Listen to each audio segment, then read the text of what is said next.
ça vient d'où justement ce sabre laser? Bien, il vient d'une galaxie lointaine, Ah. très lointaine. Allez. Il vient évidemment de la saga Star Wars créée par George Lucas, dont le premier film, La Guerre des Étoiles, est sorti en 1977. Alors George Lucas a expliqué qu'au départ, les Jedi devaient se battre avec de simples épées, mais pour leur donner une petite touche futuriste, il a cherché une arme qui incarnait l'idéal Jedi, capable d'apporter la paix dans la galaxie.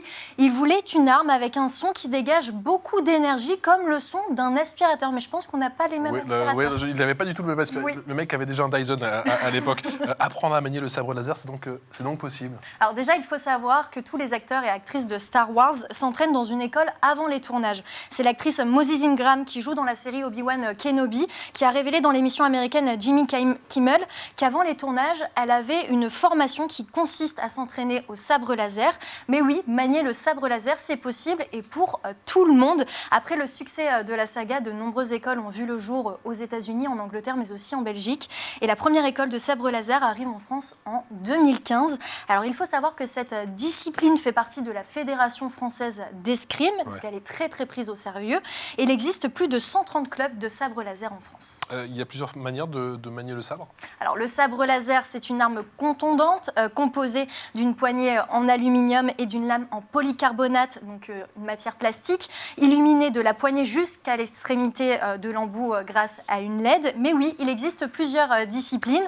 Alors, il y a le combat sportif entre deux adversaires qui essayent de toucher l'autre sans se faire toucher, selon une convention spécifique, des règles, un temps défini et au sein d'une surface circulaire. Il y a également le combat chorégraphié, donc réaliser des prestations artistiques dans le but de les présenter lors d'un spectacle. Les katas techniques, donc ça consiste à reproduire des techniques pour pouvoir progresser. Et le combat ludique, donc qui est un affrontement ancré dans l'imaginaire de l'univers. Quels sont les bénéfices de cette pratique? Un vrai Jedi, tu deviendras. Ah. Je fais bien, maître Yoda? Oui, vous êtes parfaite. Vous êtes embauchée. Merci.